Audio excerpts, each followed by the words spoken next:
Buenos días. Hoy hablaremos del aparato excretor urinario. Aparato es un conjunto de órganos que se encargan de la excreción a través de la orina.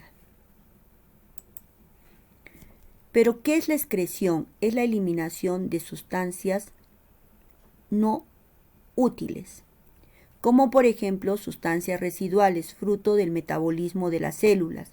Acá tenemos urea, ácido úrico, amoníaco, CO2. Sustancias en exceso, agua, sales, alcohol. Sustancias nocivas, venenos y drogas.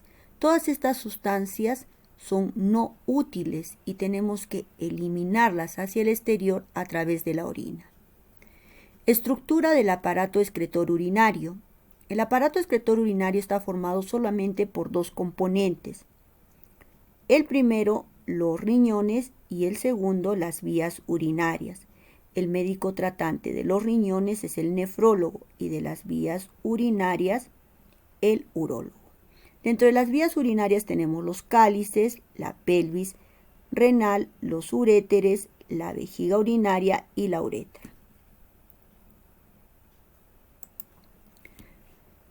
Hoy hablaremos de los riñones. Son órganos simétricos retroperitoneales. ¿Qué significa retroperitoneal? Que se encuentran fuera del peritoneo. El peritoneo es una membrana que engloba a los órganos abdominales. Ubicación. Se encuentra ubicado en la parte superior y posterior de la cavidad abdominal, a ambos lados de las primeras vértebras lumbares. El riñón derecho ligeramente descendido por el hígado. Sabemos que el hígado es la glándula más grande del cuerpo humano y como que empuja un poco hacia abajo al riñón derecho. Forma: frijol.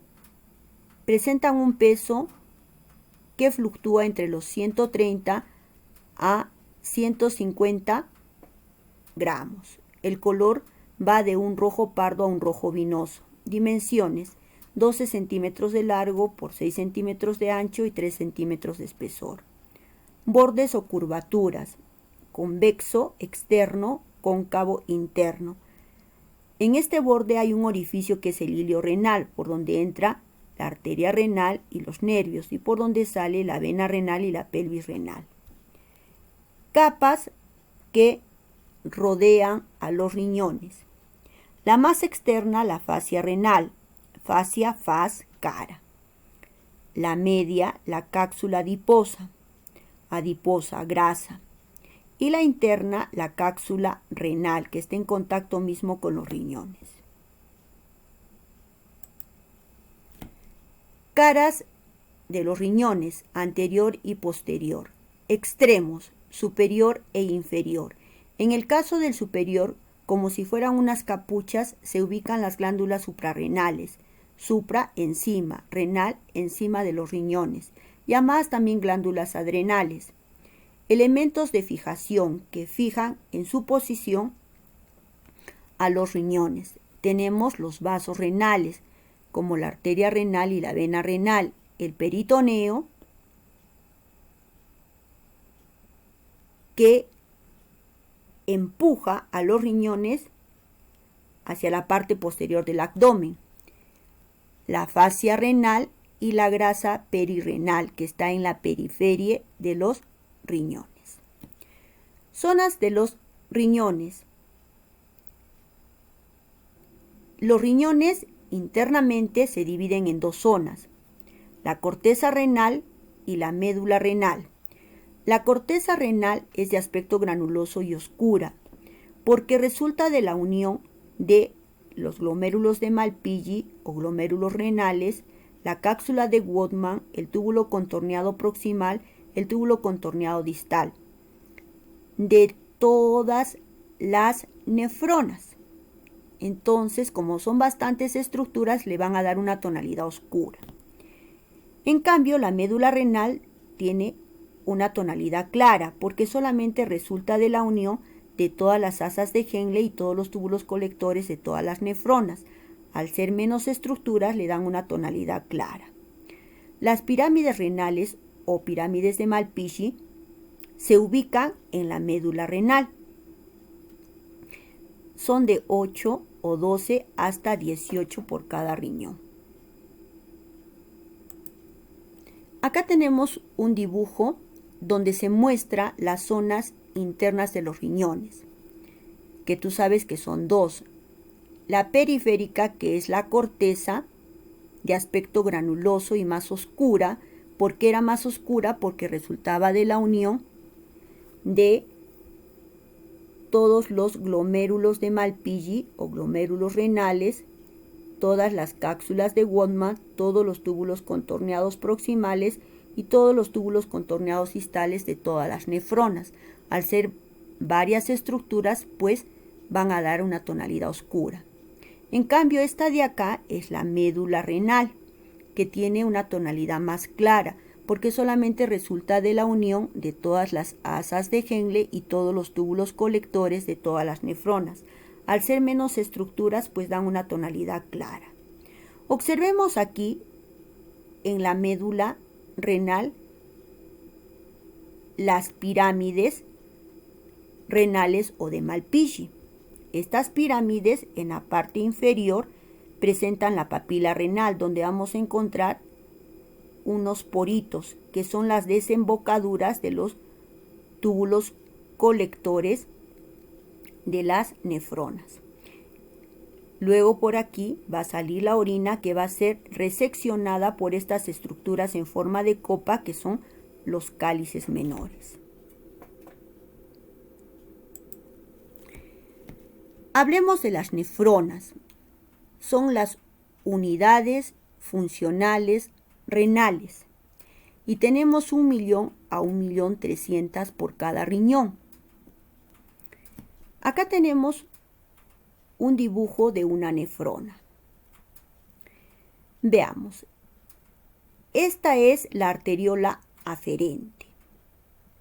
Desemboca en este ovillo de capilares, que es el glomérulo de Malpighi o glomérulo renal.